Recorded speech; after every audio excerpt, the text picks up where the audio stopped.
T20 world कपमध्ये पुन्हा एकदा भारत आणि पाकिस्तानचा सामना होऊ शकतो. कसं ते सांगते, पण त्याआधी आम्हाला नक्की फॉलो करा, कारण वर्ल्ड कपचे सर्व अपडेट्स आम्ही तुम्हाला सर्वात आधी देतो आहोत. ग्रुप स्टेजमध्ये टीम इंडियाने सलग 4 विजय मिळवून दिमाखात सुपर 8मध्ये प्रवेश केलाय. दुसरीकडे पाकिस्तानने सुद्धा नामिबियावर विजय मिळवत सुपर 8मध्ये आपलं स्थान पक्क केलंय. पण ट्विस्ट असा आहे की सुपर 8मध्ये भारत आणि पाकिस्तान वेगवेगळ्या गटात आहेत. भारताच्या गटात दक्षिण आफ्रिका, वेस्ट इंडिज आणि झिम्बाब्वे आहेत, तर पाकिस्तानसमोर न्यूझीलंड, इंग्लंड आणि श्रीलंकेचं कडवं आव्हान आहे.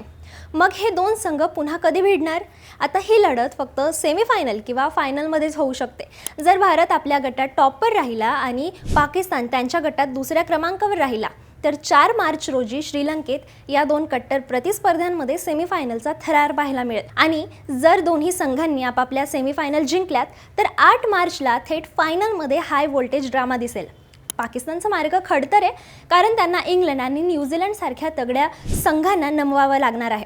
काही राजकीय कारणांमुळे हे सामने भारतात न होता श्रीलंकेत खेळवले जातील. तुम्हाला काय वाटतं? भारत पाकचा पुन्हा सामना झाला तर कोण जिंकेल? तुमचं मत आम्हाला कमेंटमध्ये नक्की सांगा आणि क्रिकेटच्या अशाच घडामोडी जाणून घेण्यासाठी थोडक्यातला नक्की फॉलो करा. बातमी म्हणजे थोडक्यात.